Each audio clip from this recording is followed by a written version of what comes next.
नमस्कार, आप देख रहे हैं BRJ टीवी जनता की आवाज़। मैं हूं आपके साथ रंजन ठाकरे। देश और दुनिया की तमाम बड़ी खबरों पे आइए डालते हैं एक नज़र। आगामी चुनाव में ईवीएम की जगह मतपत्रों के इस्तेमाल की मांग की जा रही है। इसके मद्देनजर सुप्रीम कोर्ट में याचिका डाली गई कि ईवीएम पर रोक के लिए चुनाव आयोग को निर्देश दिए जाए, जिसे कोर्ट ने बुधवार को खारिज कर दिया। चुनाव में ईवीएम के इस्तेमाल पर आपत्ति जताने वाली याचिका पर सुप्रीम कोर्ट ने बुधवार को सुनवाई से इनकार कर दिया। इस याचिका में चुनाव आयोग को निर्देश देने की मांग की गई है ताकि आगामी चुनाव में ईवीएम का इस्तेमाल न हो। याचिका में ईवीएम की जगह मतपत्रों यानी बैलेट पेपर का इस्तेमाल करने की बात कही गई है।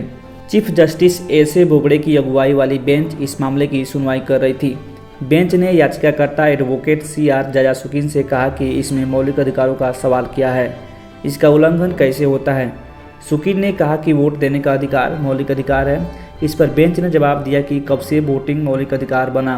याचिका में कहा गया कि देश भर में ईवीएम की जगह पारंपरिक मतपत्रों का इस्तेमाल किया जाना आवश्यक है।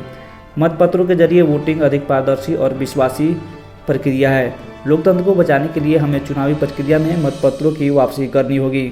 याचिका में यह भी जिक्र किया गया है कि ईवीएम ने भारत में मतपत्रों की जगह ले ली है, जबकि England, France, Germany, Netherland, America समेत दुनिया के कई देशों ने ईवीएम के इस्तेमाल पर प्रतिबंध लगा दिया है।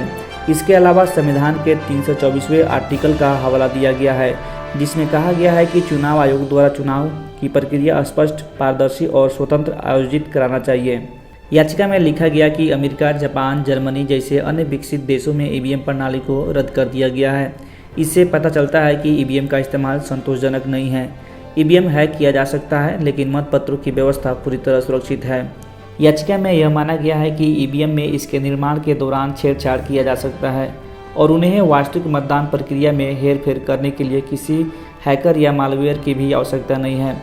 याचिका में यह भी तक दिया गया है कि दुनिया में कहीं भी कोई मशीन अचूक नहीं है और ईवीएम को लेकर कई खतरे हैं। ईवीएम को आसानी से हैक किया जा सकता है और तो और किसी मतदाता के पूरे प्रोफाइल तक पहुँचा जा सकता है।